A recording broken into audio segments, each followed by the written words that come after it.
छत्तीसगढ़ में नगरीय निकाय और पंचायत के उपचुनाव के नतीजे आने के बाद अब शेर लूटने की लड़ाई शुरू हो गई है।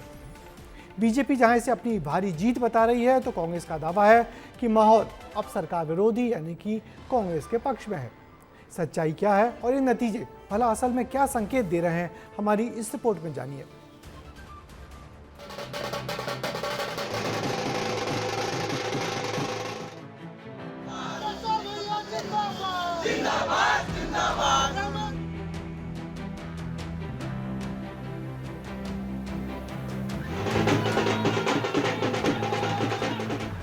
छत्तीसगढ़ में नगरीय निकाय और पंचायत के उपचुनाव तो हो गए हैं, लेकिन अब इस जनादेश के बाद प्रदेश में परफॉर्मेंस वॉर शुरू हो गई है। क्योंकि बीजेपी के लिए ये सत्ता की प्रतिष्ठा थी, तो कांग्रेस के लिए साख बचाने की लड़ाई। ऐसे में प्रदेश की दो बड़ी पार्टियां अपने आप को दूसरे के मुकाबले ज्यादा सफल बताने में लगी हैं। जो नगरीय निकाय में उपचुनाव हुए, जिसका मतदान 1 जून को हुआ था, उसके परिणाम आए हैं और 5 नगर पंचायत में छत्तीसगढ़ के अंदर में चुनाव थे, जिसमें 3 नगर पंचायत में हमारे अध्यक्ष और पार्षद जीते हैं।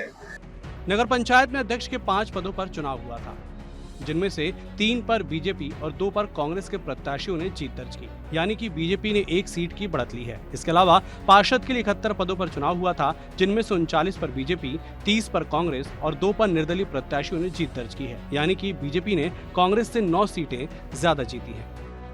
एक तरफ बीजेपी अध्यक्ष और पार्षद पदों पर बढ़त बनाकर खुद को सिकंदर साबित करने में जुटी हुई है, तो कांग्रेस ने भी कई पदों पर सेंध लगाकर साफ कर दिया है कि पिक्चर अभी बाकी है।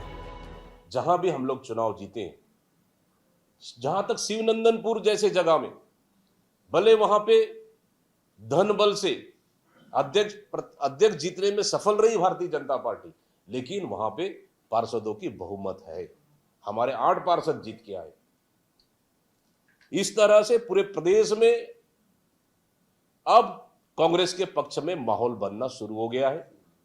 वहीं भारतीय जनता पार्टी के लिए उल्टी गिनती शुरू हो चुकी है। नगर पंचायतों का चुनाव था, जिसमें 3-3 में बीजेपी जीती और वो भी ऐतिहासिक मतों के साथ जीती है और पार्षदों के साथ भी जीती है। एक निश्चित एक भूमिका में हुआ, लेकिन वहाँ की जनता ने भी वहाँ के जो हमारे पार्षद हैं, 15 में से 10-10 पार्षदों को जीत हमको दिलाई है। तो छत्तीसगढ़ की जनता आज खुशहाल है, खुशी है और भारतीय जनता पार्टी के साथ जुड़ी हुई है।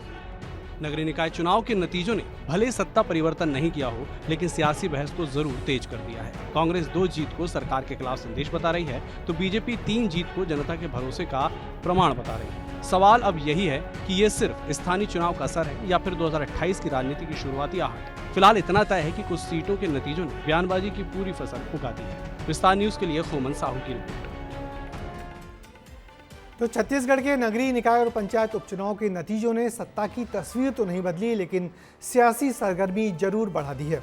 जहां बीजेपी नतीजों को जनता के भरोसे के तौर पर पेश कर रही है, वहीं कांग्रेस इसे कई सीटों पर मिली अपनी बड़ी सफलता बता रही है।